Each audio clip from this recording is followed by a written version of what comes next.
Então, ele envolve uma série de fundamentos. Eu costumo preconizar que uma ação, ela vale por aquilo que ela proporciona de resultado. Esse é o conceito que eu levo adiante de todos os demais fundamentos. Agora, evidentemente, existem outros parâmetros a serem também avaliados de forma bastante legítima, não é isso? Uma das coisas que me preocupa sempre quando vou comprar uma ação é primeiro conhecer a empresa fisicamente, não é isso? Então eu vou visitar, sempre que for necessário, eu vou visitar o projeto da empresa, vou visitar a empresa, procuro saber a forma como esta empresa é gerida, os gestores quem são, o compromisso que os gestores possuem com o desenvolvimento e o desempenho da empresa. Procuro também conversar com colaboradores, com funcionários, para ver até que ponto esses funcionários estão integrados na defesa da empresa, na evolução dos seus resultados, não é isso? A gente procura também ver até que ponto os controladores eles estão comprometidos no sentido de terem uma participação acionária bem fundamentada. Enfim, são inúmeros fatores. A gente tem que analisar o setor de atividade que a empresa está, se é um setor de atividade perene ou não perene. O que é perene? Perene é um setor de atividade que a economia nunca existirá sem ele. Eu vou dar um exemplo: energia elétrica, telecomunicações, o próprio setor financeiro e outros setores que não têm a mesma configuração de perenidade. Abastecimento também é uma outro setor que também é muito importante para a economia, não é? Hajam crises ou não, esses setores vão funcionar sempre. Em menor escala, mas vão funcionar sempre. Então, esses fatores todos me levam a avaliar o resultado que, eventualmente, uma ação pode nos proporcionar. Então a gente vê o histórico de resultado, o histórico de distribuições, a relação preço-patrimônio, não é isso? Para saber onde se situa um yield, né?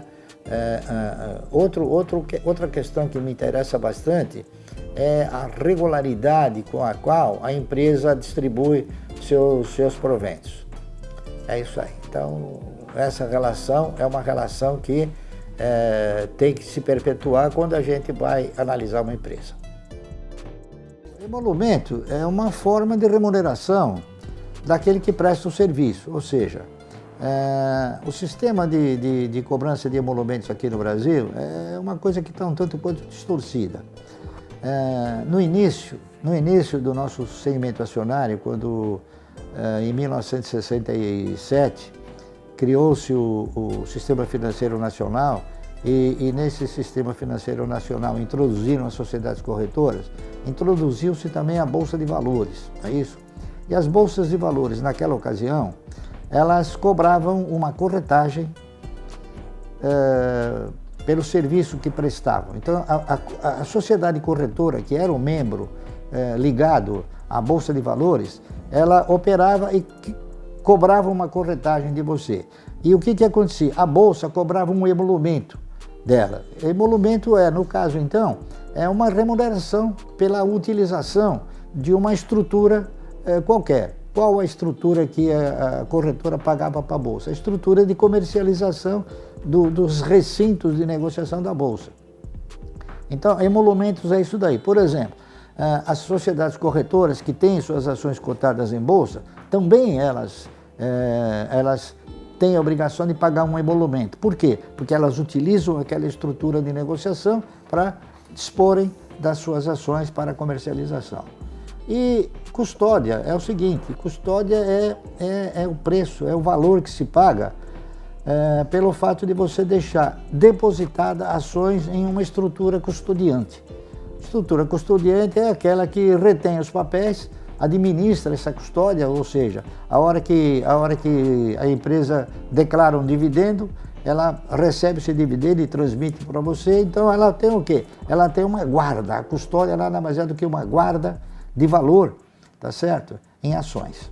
Como tem custódia também no segmento de ouro, tem custódia também no segmento de títulos públicos, entendeu? Então a custódia o que é? É uma guarda de valor, ao passo que o emolumento ele é uma remuneração pelo uso de uma estrutura.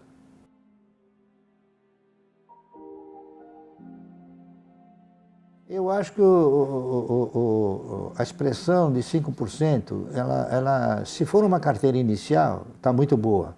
Porque no mercado, quando nós enveredamos pelo investimento, a gente sempre procura vislumbrar renda de duas fontes. A primeira fonte são aquelas provenientes das distribuições de resultado, e a segunda fonte seria o quê? Das valorizações. Então, uma carteira ela pode estar rendendo 5% de resultado em termos de dividendo, mas ela pode estar rendendo também concomitantemente uma outra renda, que é uma renda ainda não consolidada, porque a pessoa não vendeu. Então, por exemplo, ela pode comprar uma ação, vou dar um exemplo hipotético, por R$1, e em cima desse R$1 ela está ganhando 5%.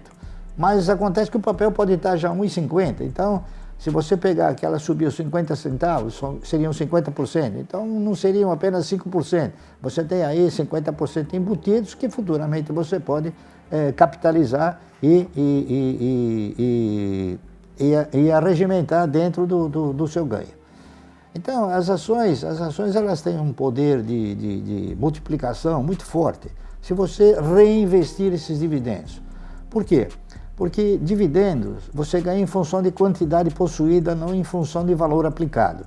E quanto mais quantidade você tiver, então é evidente que você mais dividendos você terá.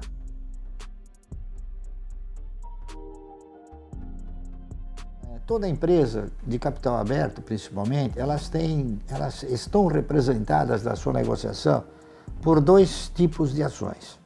As ações ordinárias, que são aquelas que dão direito a votar e ser votado. E as ações preferenciais, que elas não dão o direito a voto. Elas ostentam o critério de terem a preferência na distribuição de dividendos. Então, há uma diferença nisso tudo. Por quê? Porque as ações ordinárias, elas são ações que pertencem aos controladores, não é isso?